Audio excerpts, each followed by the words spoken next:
지난주 한국경제TV와 한국외국어대학교 베트남 비즈니스 과정의 현지 연수가 진행됐습니다. 연수단은 3박 4일 동안 베트남의 경제 수도라 불리는 호찌민시를 탐방했는데요. 오늘은 연수단에 동행한 김태학 기자와 베트남 진출 유망 업종에 대해서 이야기 나눠보겠습니다. 안녕하세요. 베트남 비즈니스 과정의 현지 연수를 함께 하셨는데요. 현지를 직접 취재하시면서 느꼈던 점 먼저 말씀해 주시죠. 제가 직접 베트남 현지를 취재하면서 가장 크게 느꼈던 것은 베트남의 산업 영역이 빠르게 확장되고 있다는 것이었습니다. 풍부하고 젊은 노동력을 갖추었다는 이유로 지금까지 베트남은 제조기업들이 진출하기 좋은 곳으로만 여겨졌는데요. 현지에서 이야기를 나눠보니 기술 산업 업종 발전에 대한 열망이 대단하다는 것이 느껴졌습니다. 실제 베트남은 IT 기술을 활용한 기술, 서비스 산업 발전에 박차를 가하고 있는데요. 베트남 정부가 스타트업을 경제 발전의 핵심 전략 중 하나로 삼으며 베트남 내 신생 기업들이 늘어나는 추세입니다. 이 기업들은 IT 기술을 기반으로 다양한 서비스 영역 성장을 견인하고 있습니다.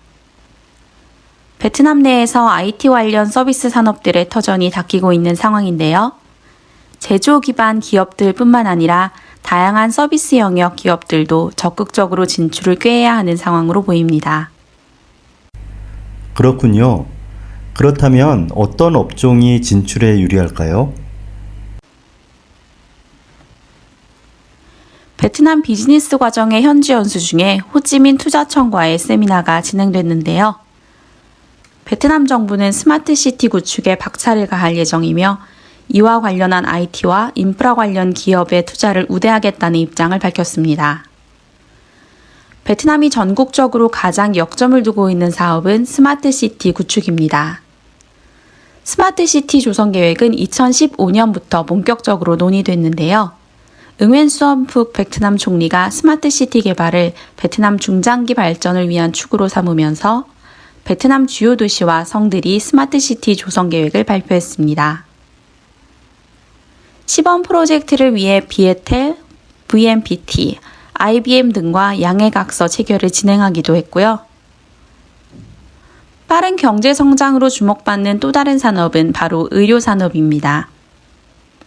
베트남은 9,616만 명의 세계 15위 인구 대국인데요. 여기에 평균 연령이 낮아 높은 출산율을 보이고 있고요.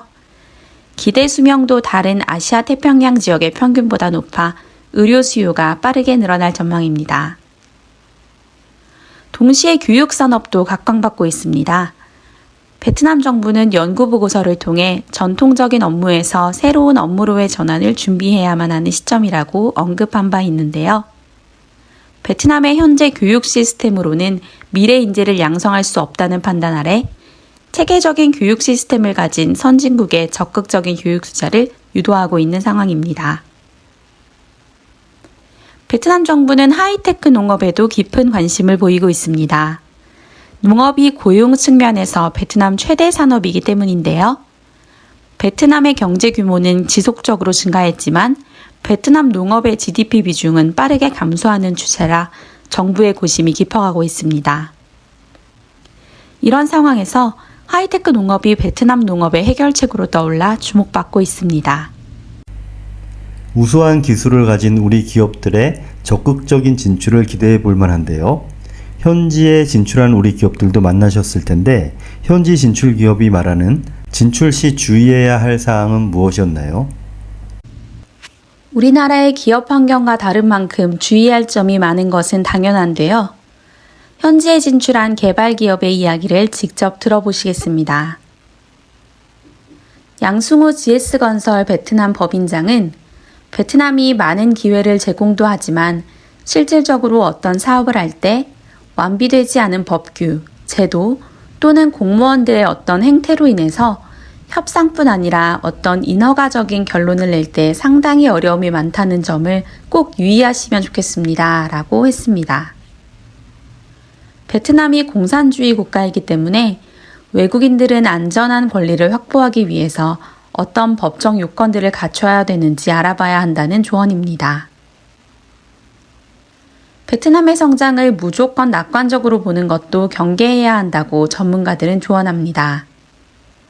그리고 또 다른 인터뷰는 윤주영 코트라 호찌민 무역관 관장과 했습니다. 베트남 경제가 대외에 상당하게 의존하는 경제라는 점을 감안하셔서 현재 베트남의 모든 경제 지표가 좋은 지표를 보이고 있다고 하더라도 대외 경제와 항상 연관을 시켜서 보시는 게 중요하다고 생각합니다. 덧붙여 현재 미국과 중국의 무역 전쟁으로 베트남 경제가 흔들리는 것이 아니냐는 우려에는 큰 영향이 없을 것이라는 분석이었습니다. 결과적으로 베트남 전문가들은 베트남 경제의 빠른 성장이 계속될 것이라 보는 동시에 섣부른 진출이나 투자는 경계해야 한다고 입을 모으는데요. 분명 수많은 기회가 존재하는 투자처인 만큼 신중하고 장기적인 준비가 필요하다고 말합니다. 앞서 가장 역점을 두고 있는 산업이 스마트 시티라고 하셨는데요. 현재 그럼 어떤 투자들이 이루어지고 있나요? 베트남의 주요 도시는 모두 스마트 시티 구축에 열을 올리고 있습니다.